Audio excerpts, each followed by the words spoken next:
Before users or groups of users can have access to SharePoint, you need to give them permission. Remember that permission is different from authentication.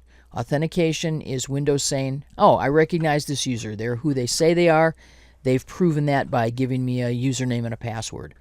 That's what allows them to log into SharePoint, but if they're going to do anything, even simply view a page, they need to have some permission.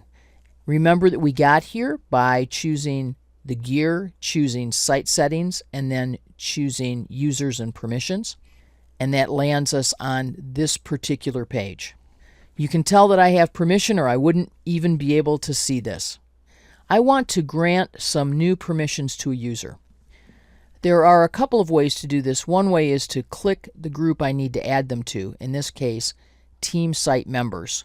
And after the group opens, I'm going to add a user to the group. Under New, Add Users to this group. Remember that I'm in the Landon Hotel intranet, and so every site that inherits permissions from Landon Hotel intranet is also going to get this person that I'm going to add, who is Colleen. Remember that they're going to receive an email. If I want them to have any personalized message like why I'm giving them permission, that would go here. And I'm going to click Share, because sharing is in fact giving people permission. I could, for example, include a welcome. Welcome to the site. Here's what we're doing on this site. A nice practice is actually to have a welcome letter written for each of the sites by whoever the business owner of that site is. For example, I might want to have Jonathan, who is the president of Landon Hotels North America Division, write a letter that I would include his text whenever we invited someone to the Landon Hotel intranet, or perhaps to any of these team sites. Or maybe the director of Team Landon San Francisco would give us a letter that we would include. Put those in a Word document so you can copy and paste them in when you have that dialog open. That's how easy it is to add someone. Another way that I can do this is, rather than choosing the group first, as I did here, I can click Grant Permissions.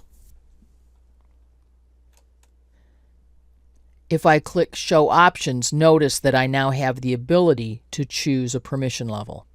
I can choose Team Site Members, Team Site Owners, Team Site Visitors, and Viewers. I want to encourage you not to simply choose permissions, but to choose the groups. If you want to give someone full control, make them a Team Site Owner. If you want them to be a contributor, make them a Team Site Member. If you have people who need to design a site, create a group for designers and assign the design permission level to that group. So if I want to add someone else, I can begin by granting permissions and then expose the options to be able to choose their permission level. Another possibility is that we want to add our entire organization to a group. I want to add everyone. That's everyone who can log in. And I'm going to make everyone at least a viewer on this site. So if I've missed you, you'll still be able to see what's here. View only.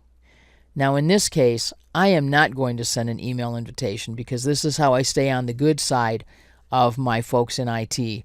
Like my Exchange administrator, I don't want to send out 1,000 emails for each of our employees. But now everyone who can log in to SharePoint at all, everyone who's recognized by Windows and has the ability to get to our SharePoint site, will have viewer permission to the site. This is how we add users. Either choose the group and add the user, or click Grant Permissions, enter the users, and add the group.